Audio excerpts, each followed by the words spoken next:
All right, guys, we are on to everyone's favorite section, and that is growth. How do we actually scale our business? And the cool thing is growth is pretty much the same across the board. It doesn't matter if you're a roofing company, a plumbing company, an agency. Growth is all about connecting with people, showcasing what you have, driving in potential opportunities, and then how do we close the deal, right? So we're gonna be talking a lot about that, but before I do, I wanna give a huge shout out to High Level. If you don't have a CRM, if you don't have a place where you're managing all your clients, connecting them with them, reaching out to them, guys, you are missing out in so much. So I'm gonna put a link at the bottom of this video, or be sure to DM me or wherever you're seeing this video, and I will give you out. High Level has been an amazing partner of ours. We use them in so many different businesses that we run and operate, and they're so cool. They gave me a 30-day trial just for you guys. So check it out. No harm, no foul. If you don't like it, throw it away, but I promise you, you'll be hooked, and it's the greatest thing. All right. So as we talk about growth, there's some foundational things. And so this video is all about strategy, and I could talk for hours on strategy, but I don't want to do that. I really want to talk about three aspects. One is just make sure that we're aligned in future videos on what our funnel is going to look like.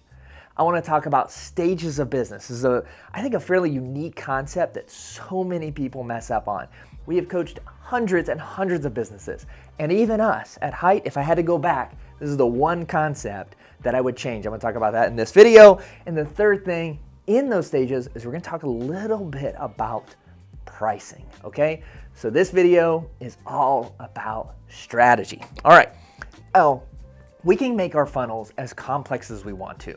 But most business owners, we don't need that. We don't need complexity in our lives. So let's start talking about some definitions for us. So the first level of our funnel, guys, in every single business is contacts.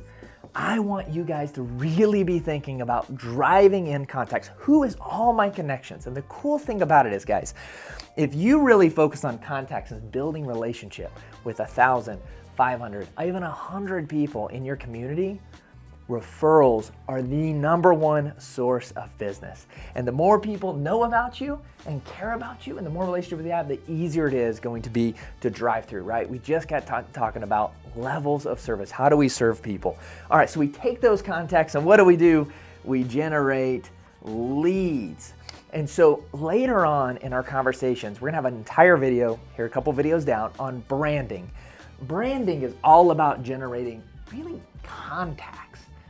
We're also going to be talking later on about paid advertising like lead gen, pay-per-click, SEO, Facebook ads. That is about driving contacts and leads into one stage. But let's be honest, so many avenues, we can generate a lot of phone calls, but just because someone calls you doesn't mean they're a great opportunity. So the next level is our ops, our opportunities that we have in the business. These are qualified. Now, as you're a small business, you're going to be taking care of all of these. Man, how do I create content around branding? We're going over that later. How do I then take the phone calls and answer every one of them? And then how do I close the ones? As you start scaling and growing, you may outsource leads to maybe an assistant, maybe someone else. Someone else answers that phone and goes, okay, yeah, let me get you in touch with JC. He definitely can help you out. And then we drive from there.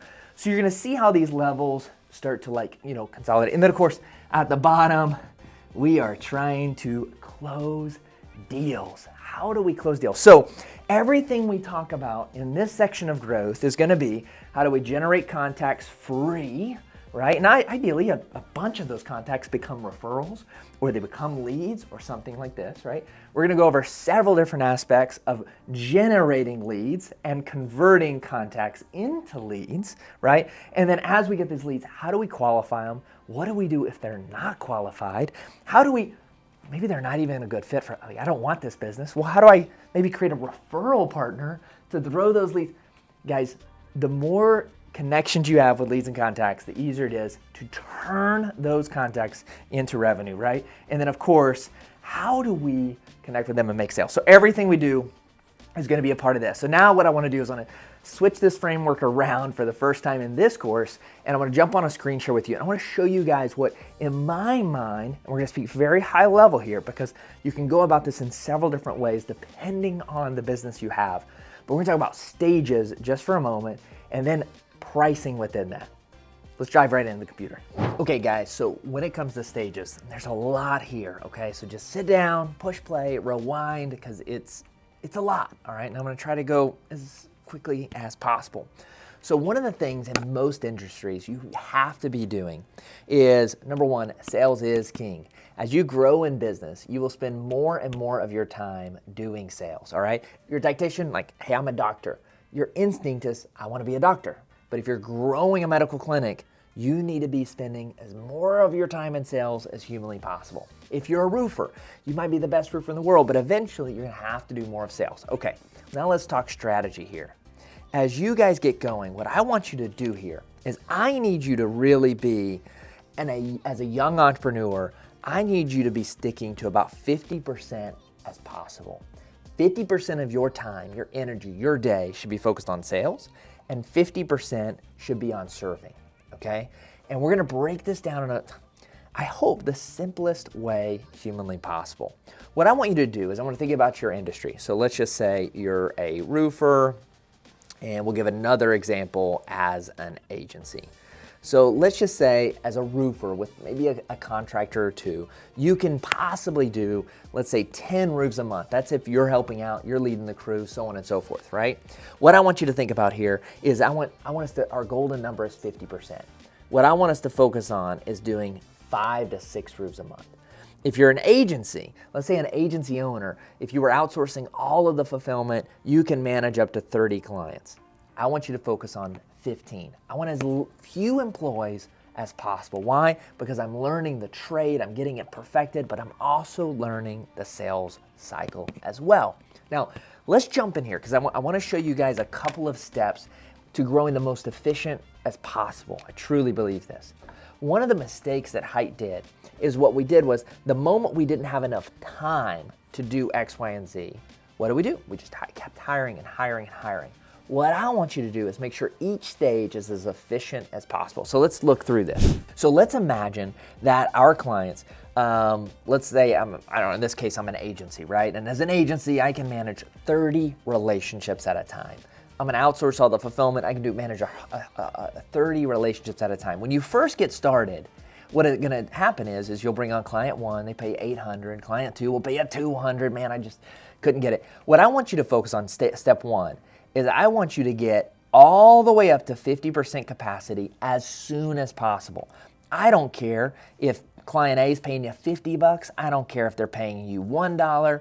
I don't care. Guys, if you're a roofer, obviously you gotta be profitable, but let's say the average roof is like $9,000, yet you make 50%. It only costs you $4,000. I don't care if you're charging $5,000, way under market. Why? Phase number 1 is about maxing out our time, because the reality is, even if you only got paid a tiny bit on that client, you're gaining so much experience and you're serving that client stupid well, and they're gonna become a referral. They're going to become a referral. Too many people starting off, they don't take a job because they feel they should make X, when the reality is just get the job. I want you to max out 50% of your time. Now, once you max it out, so let's say, this is maxing out 50% of my time. Now what ends up happening is a lot of people, once they max out, okay, JC, 50% of my time is in sales, 50% of my time, or 60% of my time is in service. I'm maxed out. Now what do? Go hire someone. No. Let's stop. The moment I max out, now what I want to do is I want to get as efficient as possible within that group. So I'm going to go to all of these people paying me, again, if I'm a marketer, $50, $100, $600. I want to start increasing. I want to go, you know what, guys? Clients, it's been amazing with you. Hopefully I've proven so much value to what you're doing. I'm maxed out, which means I've got to increase my prices. So over the next 3 months, our pricing is going to increase to a minimum of $1,000. Now maybe add to what you're doing, maybe do something different, whatever the case may be. If you're a roofer, now what ends up happening? Once you book out a month in advance, you're like, I'm booked out next month. Now, we no longer take the $6,000 jobs. We no longer take jobs where we make $500 to $1,000 a project. Now, I have to make 2, I have to make 3, I have to make 4, whatever that number is, and we start etching it up so that now we're 1 month in advance with all of our projects. We're 1 month in advance in all of our projects, and we're making more money. We're becoming more efficient. We haven't hired more crew. We haven't gone out and expanded like crazy. We're becoming more efficient in the stage that we're at now. Once you max that out, let's say the retail normal price, like I'd love to be charging $10,000 a job. $6,000 is profitable and I'm making a little bit. Then I went where I was making $8,000 on every job because I had supply and demand. I had enough demand I could charge more. Now I'm where I'm at 10. Once I hit that number, now it's time to expand. Now it's time to go, all right, I was spending a lot of my time, I got these backwards, serving this group of people and selling in this group of time. Now I want to hire someone else. I want to bring on a team. I want to hire a contractor. We're going to talk about that later when it comes to people. Now I want to start increasing the amount of jobs I do, right? But let's go back to our, in this case, an agency conversation. I'm charging $1,500 for every client. You can see here the ARPA starts to go up. So now I'm gonna focus on this for 6 months until I've got my ARPA all up. I don't have any clients paying me $600 a month. They don't exist anymore. Every one of them is paying me at least $1,500. I got some that are paying me $2,000, right?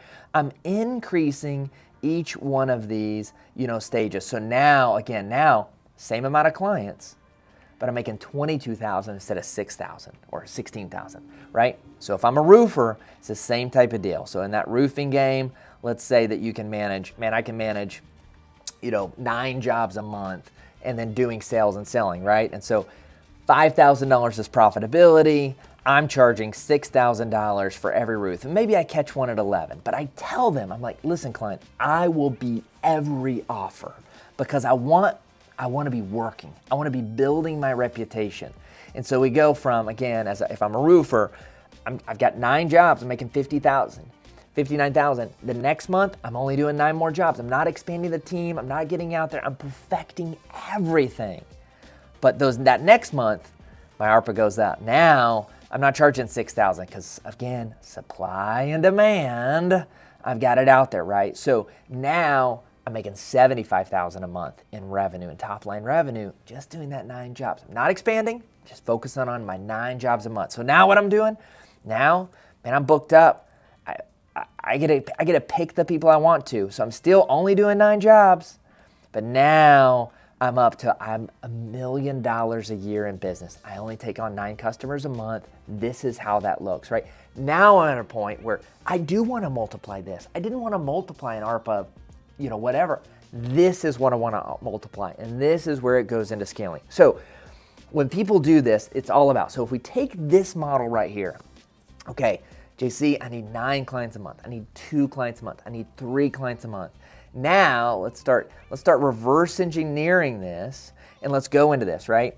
So if I'm a roofer and I want 8 jobs a month, let's say 8 jobs a month, how many leads? And you need to know this. So you're gonna take something like this and you're gonna fill it out. So JC, man, if I get 20 leads, we'll start here, all right? So if I get 20 leads, man, JC, I can close 50% of them.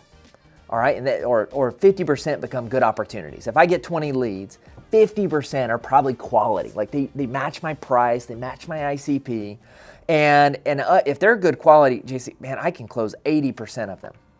Well, here it is, roofer. If you need 8 sales a month, then we need to generate 20 leads.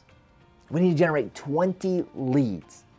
If we generate 20 leads, 50% are quality, and I can close 80%, that's 8 new customers a month. So now we got to reverse it. Too many people are just broad scaling it. JC, I just need more clients. I just need branding. I just need this. No, JC, I need 20 leads a month. And of those 20 leads, JC, I need 50% to be qualified opportunities. Man, if you can get me that, I can do the rest. I need to get as specific as possible because here's the reality. Of these 20, and I'm gonna tease you with a little bit of deepness here into the funnel. What should be happening is of these 10 opportunities, 5 should be new opportunities, and then 5 should be people you talked to the month before or the month before. Then of those 5 opportunities, some should come from your contacts that you already have, other strategic alliances, strategic partnerships, and then some should come from actual paid lead gen. And we're gonna be talking about that in the branding and in the sales side of this funnel, right? So we have this idea of strategy. As you get started, let's recap here a little bit. As you get started, number 1, let's think about these stages.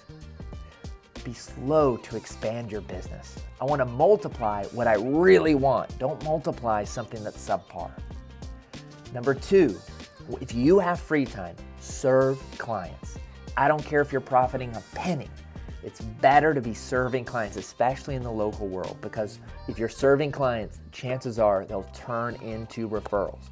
Chances are you can always upsell them or increase their pricing later on. I'd much rather be in a position trying to increase pricing and have a client than not have a client. And then number 3, once you've solidified and maximized that percentage, now we're gonna look into expanding. And the last thing here, which is what we started off in, is we're gonna start thinking about this funnel. We have contacts, so we're gonna talk about what to do with those contacts. We have leads, all right, so how do we take paid and organic and turn them into leads? And then how do we take our contacts and turn them into leads? And then from those leads, how do we qualify them and turn them into real opportunities that then we can close the deals on, right? So we're talking about the strategy of sales, all right? On the next video, before we talk about branding and lead gen, we're gonna talk about systems, okay? You have to have this foundational work of strategy and systems before you can start branding, before you can start generating leads, and before you can start selling. I promise you, the stronger the foundation, this is biblical. We wanna build this business upon a rock, a solid foundation, because built on sand, it's gonna be really hard to scale, especially scale with stability.